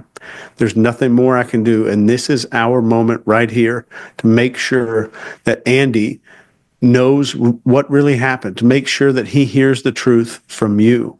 I can't do it without you. You're the only one with the power to shape the narrative and control what's being said about how he understands it. And, you know, Devon, good moms, they do what's hard. They face what's ahead for their kids. And I'm here to help you make that happen, but I need you to trust me. And I think you need to do this because it's the right thing to do for Andy. Scott, what do you got? I did it. Yeah, and so that'd be your close. But this other guy has gone in and I think the first guy. This guy was watching, I'm sure, in the other room on the monitor, see what's going on, as in they're trying to. Doesn't sound like it because he misses a few things. Well, maybe he's not that good either. Maybe I don't want to say not that good. Maybe his approach is different than that, because he's got the perfect chance to go in there like what you're talking about and clean things up, you know. So yeah, maybe he hasn't, but I mean, why wouldn't he be? That's the thing, you know. Maybe logic doesn't come into it on that. Anyway, so this one was had a bait question more than anybody else. I mean, this is just one right after the other. He even says, would there be any reason that they'll find gunshot residue on you? And then she says, just like Candace Wells, she says, no, really small, really quiet. You know, so that tells us that's a red flag right there too. So many things in here. Just if you just took it on the body language alone, 10 things, just 10 random things. I mean, you could say, okay, yeah, I'm pretty sure, I'm under the impression that she did this, you know. So this doesn't look good for her at all still. And he says, and if they do find something, she says, I can't give you an answer for that. You know why she can't? Because she can't give him the truth. That's why she can't give him an answer. Yeah, because it should be on there because I did it. So that's why she can't give an answer. And again, all these are fading facts. Everything's just getting quieter as she goes along. The end of her sentences get quieter because she's not confident with this at all. She's totally locked down. Every sentence out of her mouth gets quieter at the very end, because I think she's going back to that part, Greg, where she had the rage at the top. I think she actually is mad, and this is just going to be hard to get her to get a confession out of her. I don't think it's a good shot at getting one the way she is so far, the way she's been acting. So I'm not going to say it's impossible, but for some people, these never will. No matter what you say and no matter what you do, they're not going to say anything. They're not going to talk. You know, one thing, if I could quickly throw it in, there's people go through a grief model. So you'll see like this denial, anger, and then bargaining. If they're stuck in anger, I've found it useful to force them into bargaining just to kind of push them through the cycle that they're going through, this kind of Kubler-Ross grief model. You force them into a bargaining mindset. Just a thought. All right. Cool. Thanks, man. Greg, what do you got? Yeah, I want to just point out, if you've never been in an interrogation room, and there's a ton of people who've never been in an interrogation room, most of us don't go in. It is very different than you expect it to be. It's, everybody thinks they're going to go in and be, and, elegant and everything, like it's a great act. It isn't. It is a stressful, brain scrambling, constantly moving, trying to outthink next chess part, set up 3 or 4 moves ahead and try to push the person backward. Thinking about, in my interrogation intelligence world, thinking about which approach I'm going to use, and if that one fails, what's coming next and where we're going to go. Am I going to have signals to bring someone else in? All that stuff is going through your head while you're trying to be calm and collected. So while we have said some things like these guys are not doing a fantastic job, I want to tell you that if you're sitting on your chair eating Cheetos and thinking, I could do a better job, you might find it much more stressful than anything you've ever done in your life. I will tell you that I've watched people who are really good interrogators come out of the interrogation room and just fall apart because of the stress levels of it. So just take that, and as we talk about these people, please don't beat them up. I think these people have done a good job of holding everything together. It's really interesting to watch and see the difference. And the guy who was cognizant to say, I'm not going to get through to her and get up and leave. That's brilliant. That takes guts to get up and do and say that. So let me start there. Then the second thing is, I agree with you, Scott. There's a whole lot of body language here. Your fading facts that you always talk about, words trail off. That shows up over and over and over in this one, to the point she's not even audible in the second answer. She's adapting on that chair like it's a weighted blanket. If you know, use weighted blankets for people with ASD and that kind of stuff, they'll find a way to comfort with that weighted blanket. And this woman is doing that, leaning on it. She's breaking eye contact and has a lot less connection than she had on the data intake and the terror in the first one. So that guy's lost her or something, because now she's moving her eyes around a little more. She's not locked in on him. And when he asked about, will they find blood on your shoes? She said, my shoes? No way. So that would make me want to go, did you get blood on your hands? Did you get blood on something else? Visible blood, because people don't say it that way. If they would say there's blood, not going to be any blood anywhere on me to that point. But when they qualify my shoes, it's a push-pull word. It's a qualifying word, and I want to know about it. He went in by trying to build some rapport. And all this stuff we're talking about doesn't work without rapport. It doesn't. He starts off to the point, Chase, you were saying, and Mark, you were talking about this being a process. First part of that process is getting some rapport, getting to a point where you actually can talk to a person. And trust me, when I say rapport, I don't mean you have to be kumbaya, my buddy, old pal. It can be stern. It can be aggressive. It is a framework for transfer of information. But you got to have some kind of rapport. And for example, in intelligence interrogations, you say, sit in that chair right there, put both feet on the floor and your hands on your legs. Don't make any sudden movements because the guards don't speak your language. That's a control mechanism that starts your rapport. And then you go from there to soften up and that kind of thing. But he started off by saying, I'm a postal inspector. I'm an employee of the post office and that. And you hear him push a little bit too far. He almost gets a badge out. And she goes, so you're not just a postal inspector. Something changes in her then. And if you want to know what changes, people are going to say that's an adapter when she's scratching her neck. I don't think it is. I think the adapter's at her side. And when she was frozen, she didn't adapt. And I'm going to tell you how you know what stress does to your brain. When stress hormones hit your brain, they turn off your frontal lobe and get you into that cat or mammalian brain. And when you get into that brain, you respond, you react. And one of the things that happens when that's going on is your bladder will increase size. It will fill up tremendously, and you won't even know it because your focus is so different than it would be otherwise. You don't itch because you're not paying attention to those things. When that starts to happen, the person's coming down. Back in my ambush days, when you grab people, we would know which guys were losing their fight or flight by the guy who said, sir, I have to go to the restroom, or sir, I have to urinate, because now their brain is coming back online. And you want to make sure you get them as early as you can because they respond differently when they're not in the thinking brain. So she shifted gears when she starts scratching her neck. And do I know what's going on exactly? No, but I know something has changed, and his demeanor has changed something in her. So he has a new chance that we didn't have with the last one. And it was a good move by these guys to be smart enough to say, I'm going to put a different person in. Let's see what he can do. And it's always the same language. They always say, toilet, toilet. Yeah. Baño, toilet. Yep. Two words. 2 words will get you around the world. Mark, what do you got? Yeah. So, look, whatever the strategy is, and yeah, good time to change up the crew here. Whatever the strategy is, she's more locked down than she's ever been. So he's got some work to do. He's got a lot of ways. He's not digging from level ground at this point, you know. So that's a bit of an issue. And as part of this, he says, you know, there are all kinds of reasons why an ex's blood can be on your clothes.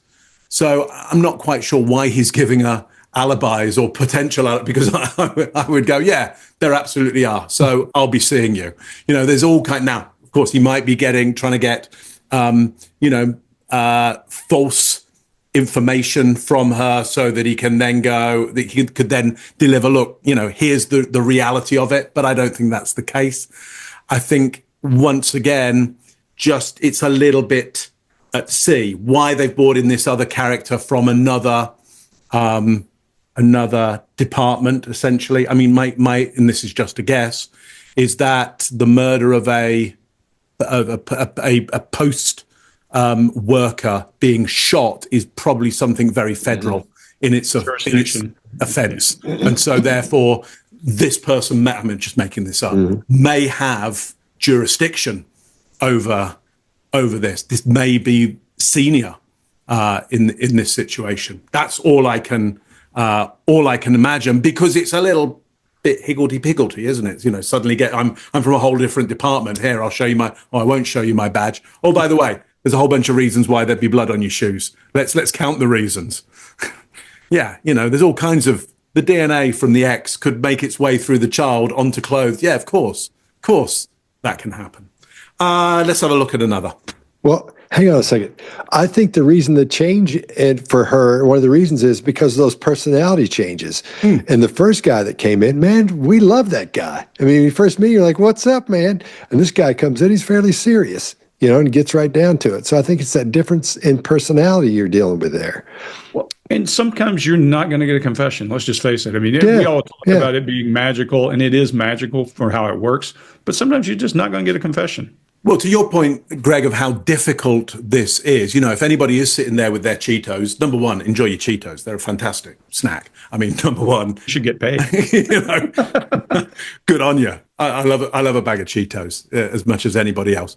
But if you are sitting there eating your Cheetos going, you know, this is easy. Well, you just notice what happens to you when you go and have just a social conversation with a stranger. Just a social conversation with a complete stranger. And like, are you a complete control, or is part of you thinking, oh, what am I saying? And are they liking this? And am I any good at this? And well, then take a complete stranger who people are going, oh, you know, go in and get them to confess. Now you've got stress. They've got stress, and there's nothing social about it. At that point, you need structure and process. And if you don't have structure and process, you're absolutely at sea. Even in social conversations, you can have structure and process and find them much easier to do.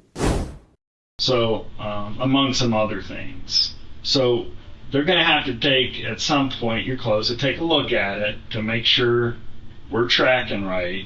Would there be any reason when they put your clothes under a microscope, they're going to see any type of gunshot residue? Okay, you're 100% positive that they won't find any. Okay, and if they do, what would that mean? Couldn't give you an answer for that. Okay. So one of the other things that happens, especially in these types of things where it's like kind of closer range, like the other thing that happens is like there's microscopic like blood droplets that come back on people, and it kind of splatters your clothes too. So they're going to take a look for, is there going to be any reason that there's going to be any type of, because they're going to take a look at everything like your shoes, your socks, you know, they have FBI labs here too that can find, I'm sure you've seen like FBI files and all that kind of stuff too. They have labs that pretty much can, what they do is, you see how these shoes have like this really intricate weave? Mm-hmm. So they can actually go in there with different tools and technologies and find like blood droplets that you can't even see with a regular microscope. It's like a forensic microscope. So what they're going to do is they're going to take a look at that. So I think probably what they're going to find is some of Jason's blood on your shoes. Would you agree with that? On my shoes? Yeah, yeah. Okay, how about on your clothes right here and on your pants? No. Are they going to find any blood droplets when they look at it with this like super sophisticated technology? No. And I want to give you the benefit of the doubt. So you're not just a postal inspector is what I'm getting at. No, I'm a postal inspector. That's exactly what I am. Let me show you my, but they do have labs, and I know that they check people's clothing to either clear them. If we can clear, the one thing we want to do is if somebody wasn't involved, and maybe you just happen to be standing nearby and something got on you, but we want to make sure we clear people that weren't involved. And one of the things we do is we use forensics. And do you know Renaissance Drive? I thought it was just a circle, but... Okay. So it happened in this general area, Okay. Renaissance Drive and Heather Hill Circle. Okay. Okay. Are you familiar with that area? Vaguely. Okay. And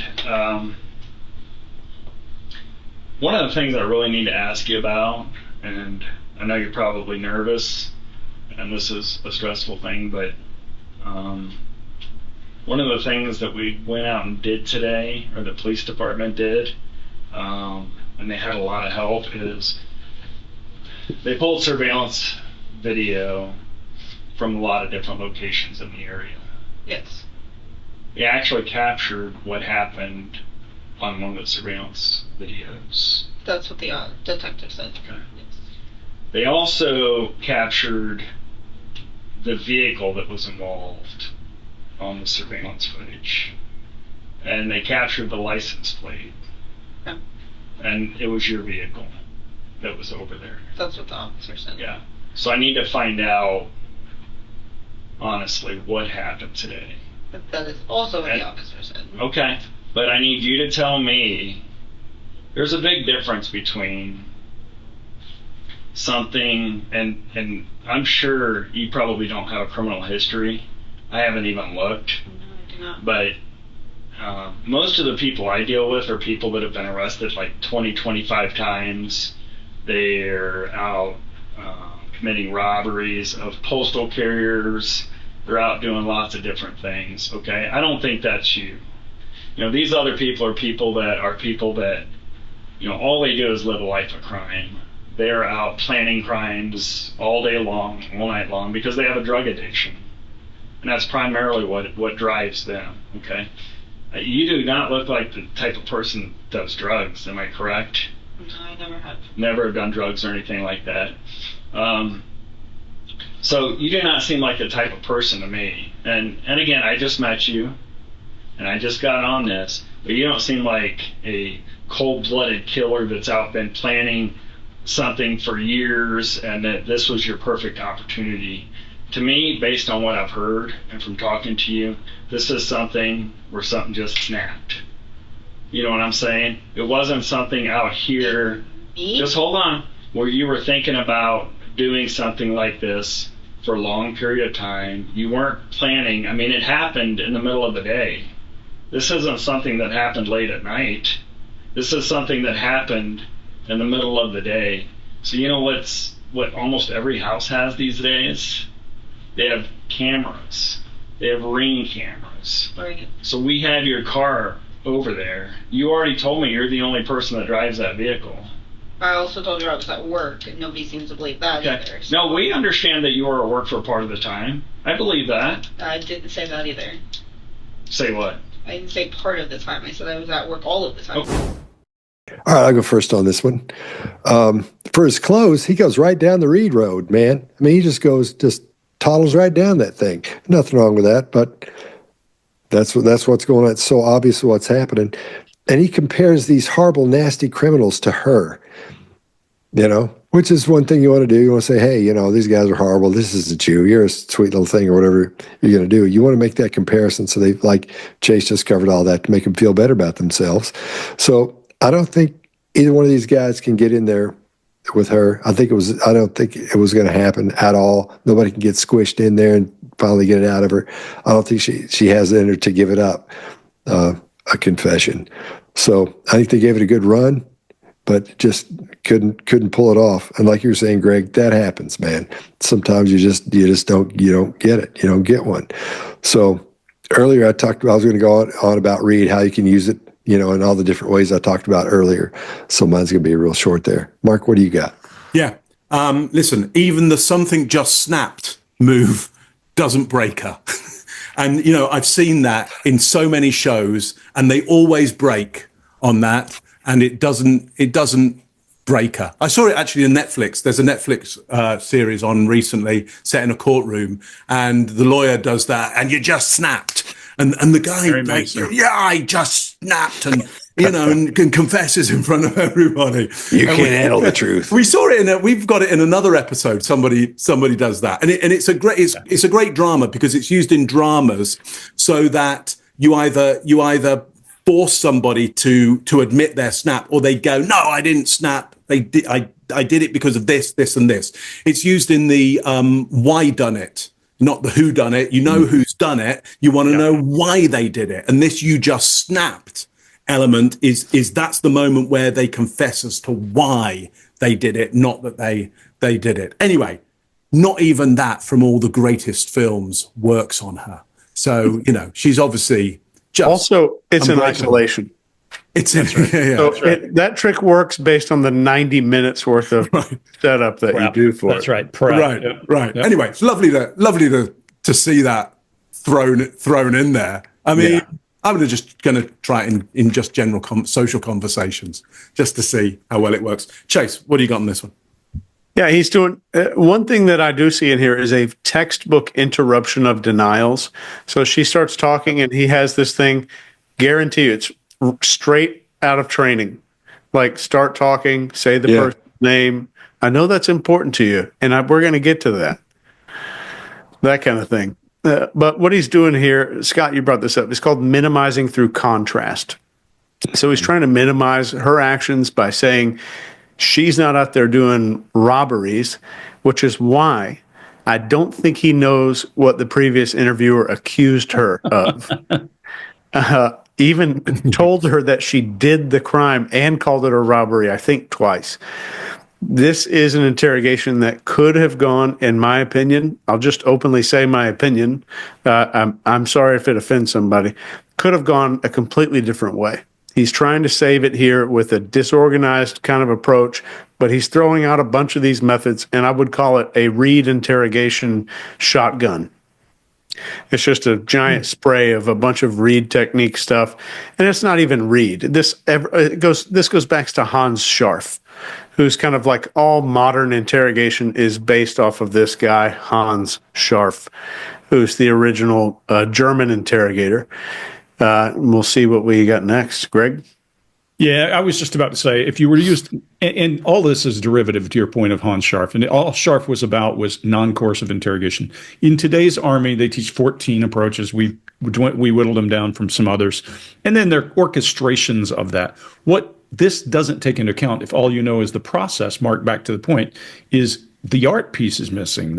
Hey, I need to figure out what it is you need to hear. Like what my little dialogue earlier about, hey, honey, you want to see your kid again anywhere other than through a piece of glass, you better help me out with this. If you want to see him right now, I'll go get him, but you're going to help me out first. That approach, that hard-assed approach, may be what she needs to move her in the next spot. But you can't, regardless of what it is, some kind of rapport has to be built for any of these tools to work. You can't simply run down them as a checklist. It doesn't work. And I agree with you. I think this is a poor example of how that works.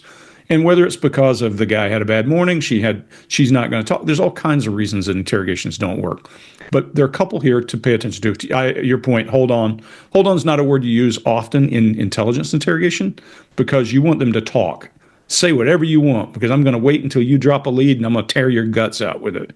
But when you're trying to close, you don't want them going back earlier in the cycle and get into a denial. And that's the reason you do it. And I think he does do a good job there. He does a couple of things that are interesting to me when she's there and she's pushing against that chair and he doesn't realize when she's pushing against that chair still, he doesn't realize that she's not open. There is clear body language. If you're watching this and you're an interviewer and you think it's time to move over next to him when they're in a confrontational, or Mark, you call it antagonistic body language style, you have missed the boat. When a person is ready to confess, we know what it looks like. It's softened. Their head drops, their chin protects their throat.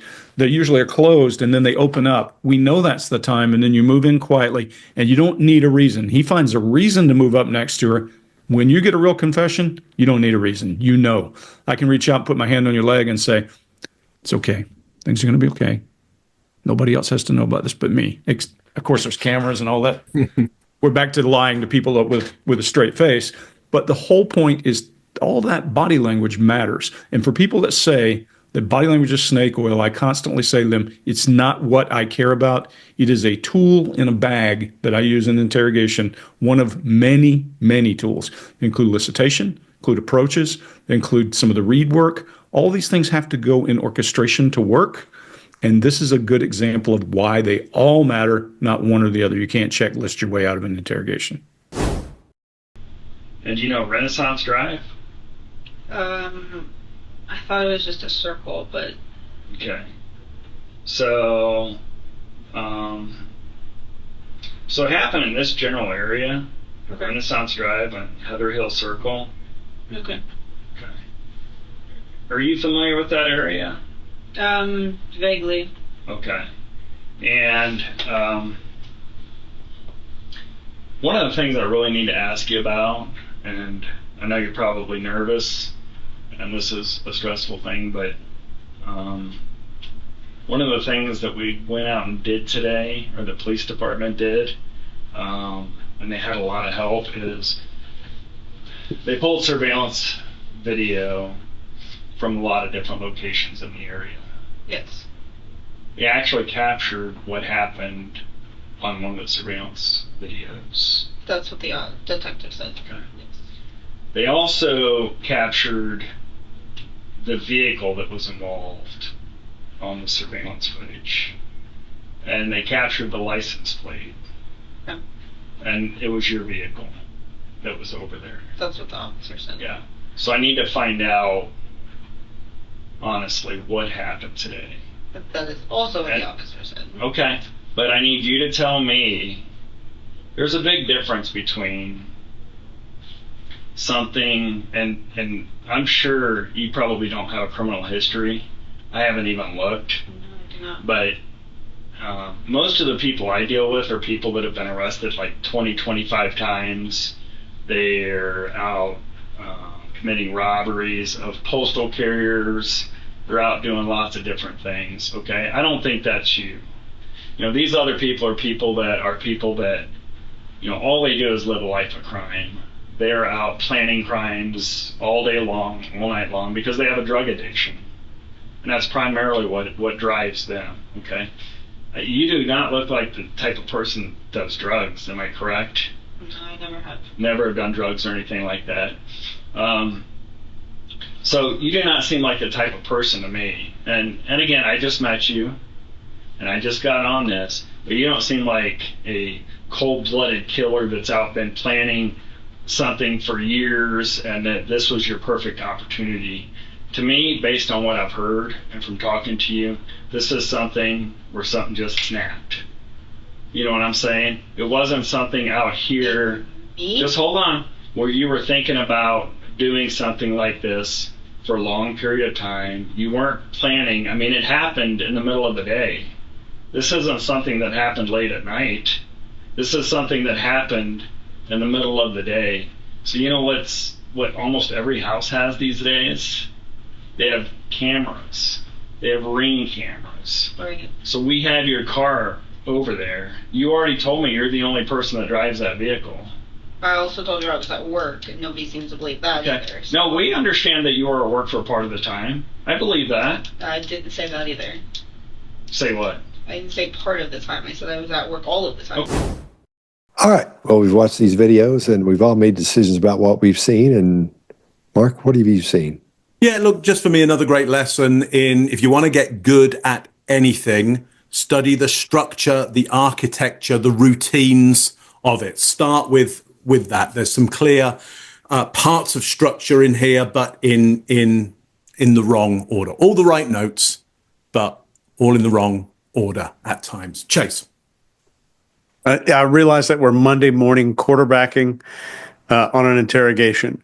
But my offer stands. Put my money where my mouth is. I'll fly down there, train the entire department. I will pay all my own expenses. Everything's for free. Just reach out. I think this thing could have been saved even maybe after the first two videos, but it goes so far downhill, there's not a chance of recovery. Maybe there was never a chance of recovery. I think there was. One issue I see a lot is that investigators view interrogations as a numbers game where you win some and you lose some. And in reality, we could start at maybe a completely different YouTube channel analyzing interrogations, and maybe it would be the best training tool of all. Because it does matter who you are and who you're speaking to. Do I change my communication based on who I am talking to? That is the biggest thing that you don't really get in Read. And when I took Read, it said if somebody looks away, they're lying. That's what it said.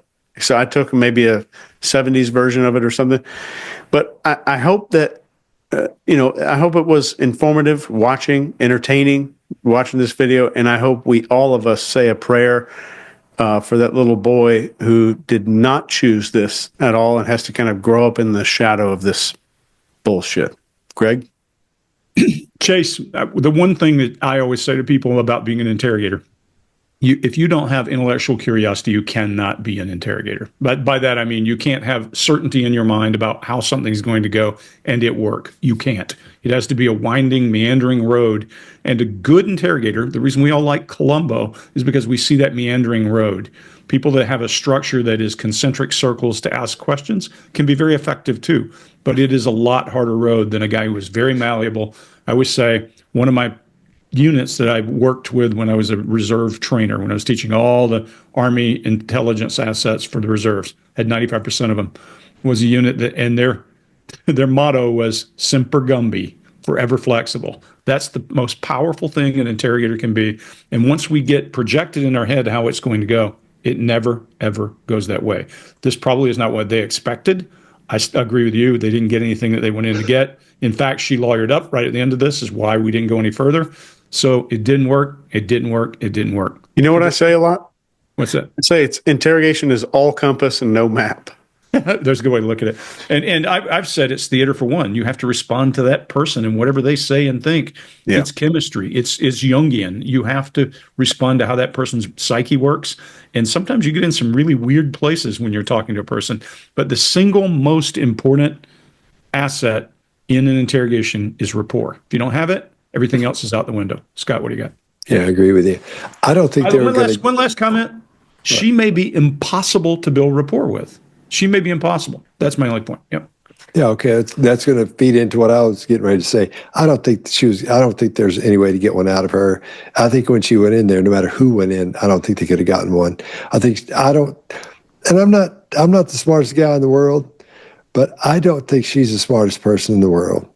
And I think there's no way to get in there to create these things in her head to make her worry about things, to make her think about specific things. I don't think she has the capability of thinking forward enough to, oh no, if this happens, this happens.